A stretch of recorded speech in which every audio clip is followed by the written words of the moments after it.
જય હિન્દ બાળ દોસ્તો. વાહ, કેટલું સુંદર જંગલ. ચાલો જોઈએ બધા પક્ષીઓની આંખો કેવી રીતે અને કેવું જુએ છે. આ પક્ષીઓની આંખો આગળ હોય છે, એટલે આગળની વસ્તુ સ્પષ્ટ જોઈ શકે છે.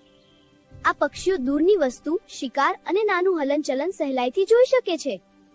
આ પક્ષીઓ આગળ, પાછળ, ઉપર અને નીચે જોવા માટે પોતાની ગરદન વારંવાર હલાવે છે. તેઓ આગળની વસ્તુ એટલી સ્પષ્ટ નથી જોઈ શકતા. આ પક્ષીની આંખો માથાની બંને બાજુ છે. ચાલો તેની દ્રષ્ટિથી જોઈએ.